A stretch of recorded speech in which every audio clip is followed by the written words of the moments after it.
शाळा क्रमांक 94 मध्ये आम्ही मतदान करायचो, पण यावेळेला सेंट मेरी शाळेमध्ये आमचं मतदान केंद्र सांगितलं. तिथं पहिल्यांदा गेलो, तिथे रूम नंबर 9च नाही आहे. इथं आल्यानंतर तिथे रूम नंबर 9 आहे, म्हणजे केंद्र क्रमांक, परंतु त्या यादीमध्ये आमचं नाव नाही आहे. आता सेंट मेरीमध्ये आम्ही चाललोय आणि शोधतोय मतदान करायचं की नाही. की इलेक्शन कमिशनरनी की माझंच नाव, तिथला मी आमदार, तिथला राज्याचा मंत्री, तर आमच्याच बाबतीत अशी हालत असेल तर अन्य सर्वसाधारण मतदाराबाबत काय स्थिती असू शकेल याचा अंदाज तुम्हीच घ्या.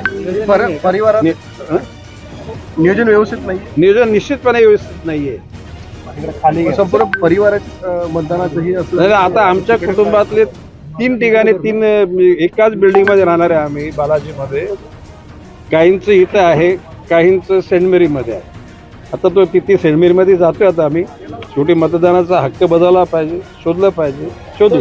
सर, मनमानी कारभार म्हणावं नाही, लागेल, कारण काय झालंय की प्रत्येक वेळी मतदान मोजणी केंद्र पण जो आहे तोही एकच असायचा किंवा 2 असायचे. यावेळी 8 मतमोजणी केंद्र केले. हा सगळा प्रकार म्हणजे जसं पटेल असं मनाला पटेल अशाच पद्धतीने केले. तुम्हाला माहिती आहे की ह्या शहरामध्ये प्रभागाची रचना करताना सुद्धा अतिशय चुकीच्या पद्धतीने केली. खरं म्हणजे माननीय न्यायालय या सर्व गोष्टीला स्थगिती देण्याच्या मूडमध्ये होते, परंतु राज्यातल्या सर्व महानगरपालिकांच्या निवडणुका एकच वेळेला व्हाव्या म्हणून आमच्या काही लोकांनी सांगितलं हरकत नाही, या परिस्थितीत होऊ जाऊ द्या. आता वाशीमधल्या एका वॉर्डमधल्या एका उमेदवाराचं सकाळी सांगितलं तुमचं वैद्य